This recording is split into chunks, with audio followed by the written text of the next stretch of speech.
Hi everyone, आज हम लोग करंट अफेयर के साथ कुछ स्टैटिक जीके का क्वेश्चन डिस्कस करेंगे। So let's get started without any further delay. जनगणना की बात करते हैं। भारत में जनगणना की शुरुआत कब और किसके कार्यकाल में हुई थी? तो भारत में जनगणना की शुरुआत 1872 में वायसराय लॉर्ड मायो के कार्यकाल में शुरुआत हुई थी। वैज्ञानिक और दशकीय आधार पर जनगणना की शुरुआत कब और किसके कार्यकाल में हुई थी?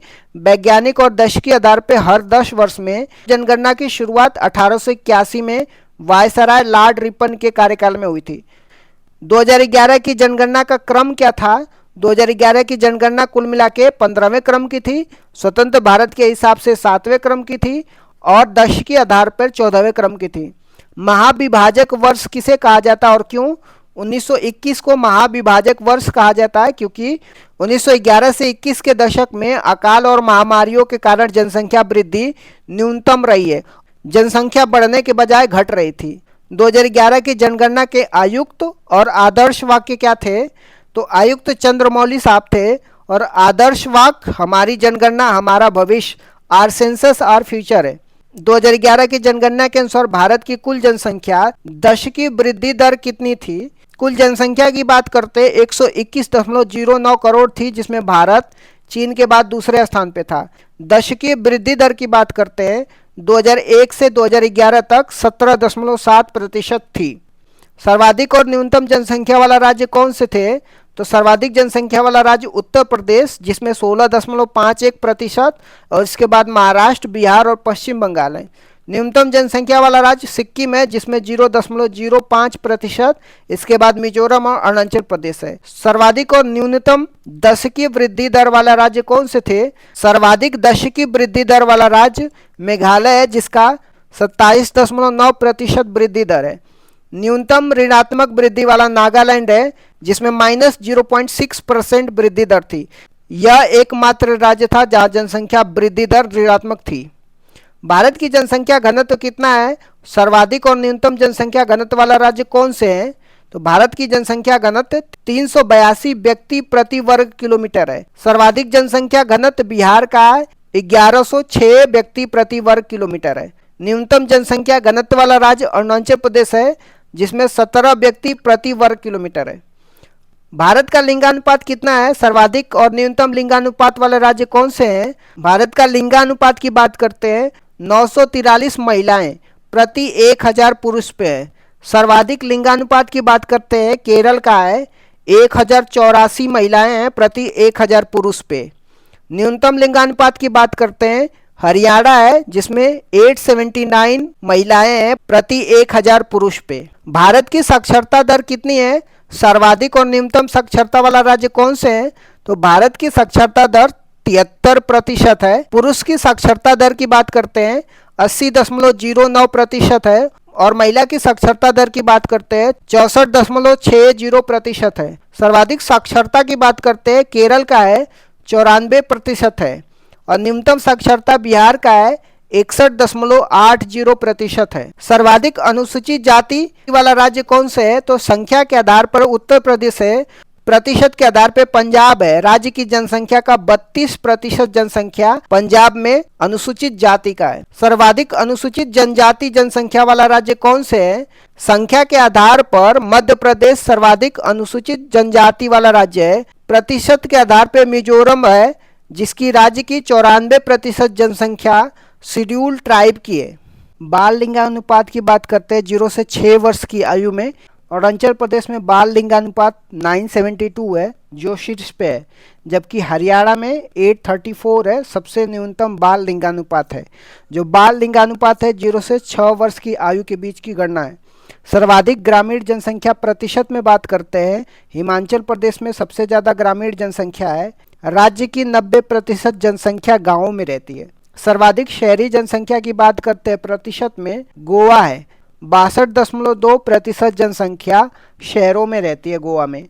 सर्वाधिक शहरी जनसंख्या की बात करते हैं संख्या में तो महाराष्ट्र है, 5.08 करोड़ जनसंख्या महाराष्ट्र की शहरों में रहती है। विभिन्न सूचांक में भारत की रैंक क्या है? चलिए देखते हैं। वैश्विक नवाचार सूचांक 2025 में भारत की कितनी रैंक है? 38वीं रैंक है। प्रेस फ्रीडम इंडेक्स में भारत की रैंक कितनी है? 191 है। मानव विकास सूचांक में भारत की रैंक कितनी है? 130वीं है। जेंडर गैप इंडेक्स में भारत की रैंक कितनी है? 131वीं है। हैप्पीनेस इंडेक्स में भारत की रैंक कितनी है? 118वीं है। पीस इंडेक्स में भारत की रैंक कितनी है? 115वीं है। परिसीमन आयोग की बात करते हैं तो चलिए परिसीमन आयोग से रिलेटेड कुछ इंपॉर्टेंट बातें को देखते हैं। लोकसभा और विधानसभा के क्षेत्रों की सीमा का निर्धारण कौन करता है? परिसीमन आयोग, जिसको डिलिमिटेशन कमीशन बोलते हैं। संवैधानिक प्रावधान की बात करते हैं डिलिमिटेशन कमीशन की, तो इसके लिए अनुच्छेद 82 के तहत परिसीमन आयोग का गठन होता है। भारत में कुल 4 बार 1952, 1962, 1972, 2002 तक 4 बार परिसीमन आयोग का गठन हो चुका है। अगला परिसीमन आयोग 84वें संविधान संशोधन के अनुसार अगला परिसीमन आयोग 2026 के बाद होगा। अनुसूची 6 में कौन से राज्य शामिल हैं और इसकी क्या विशेषता है? तो इसमें असम, त्रिपुरा, मेघालय, मिजोरम राज्य शामिल हैं और यह इन राज्यों के जनजातीय क्षेत्रों के प्रशासन के लिए विशेष प्रावधान करती है, जहां जनजाति परिषदों का गठन किया जाता है। क्रिकेट से संबंधित कुछ प्रमुख घरेलू ट्रॉफियों की बात करते हैं। क्रिकेट से संबंधित प्रमुख घरेलू ट्रॉफियां कौन सी है? तो इसमें दिलीप ट्रॉफी हो गया, रणजी ट्रॉफी हो गया, देवघर ट्रॉफी हो गया, विजय हरारे ट्रॉफी हो गया, ईरानी ट्रॉफी हो गया और कर्नल सीके नायडू ट्रॉफी का संबंध क्रिकेट से है। हाल ही में प्रधानमंत्री मोदी के 75वें जन्म दिवस पर कौन सी प्रमुख योजनाएं शुरू की गई है?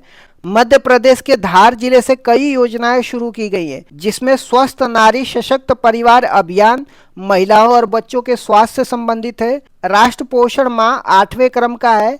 माँ की बगिया योजना पर्यावरण संरक्षण और महिला सशक्तिकरण के लिए है। आदि सेवा पर्व जनजातीय क्षेत्रों में शिक्षा, पोषण, रोजगार के लिए है। सुमन सखी चैटबोट गर्भवती महिलाओं को जानकारी देने के लिए है। सबसे बड़ा पीएम मित्र पार्क धार जिले के भैंसला गांव में है। वैश्विक नवाचार सूचांक 2025 में भारत का स्थान क्या था? विश्व बौद्धिक संपदा संगठन, जिसको वीपो बोलते हैं, इसके द्वारा जारी वैश्विक नवाचार सूचांक, जिसको ग्लोबल इनोवेशन इंडेक्स बोलते हैं, 2025 में 139 देशों में भारत को 38वां स्थान मिला है। इस सूचकांक में स्विट्जरलैंड पहले और स्वीडन दूसरे, अमेरिका तीसरे स्थान पे है। भारत को हिंद महासागर में किस खनिज के अन्वेषण का लाइसेंस मिला है? तो भारत को अंतर्राष्ट्रीय समुद्र तल प्राधिकरण से हिंद महासागर के कार्लसबर्ग रिज में पॉलीमेटेलिक सल्फाइड के अन्वेषण का लाइसेंस मिला है।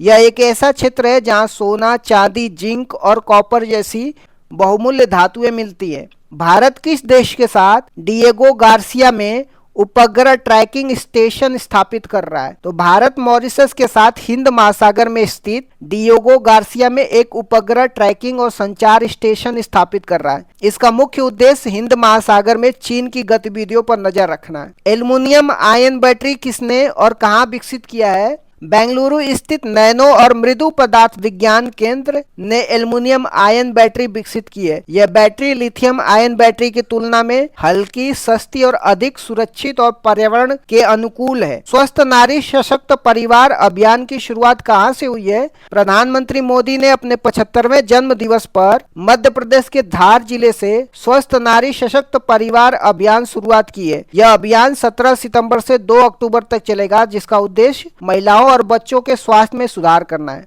दिलीप ट्रॉफी 2025 का खिताब किसने जीता है? यह क्रिकेट से संबंधित दिलीप ट्रॉफी 2025 का खिताब सेंट्रल जोन ने जीता है, जिसके कप्तान रजत पाटीदार थे। फाइनल में सेंट्रल जोन ने साउथ जोन को हराया है। भारत किस देश के साथ डिएगो गार्सिया में उपग्रह ट्रैकिंग स्टेशन स्थापित कर रहा है?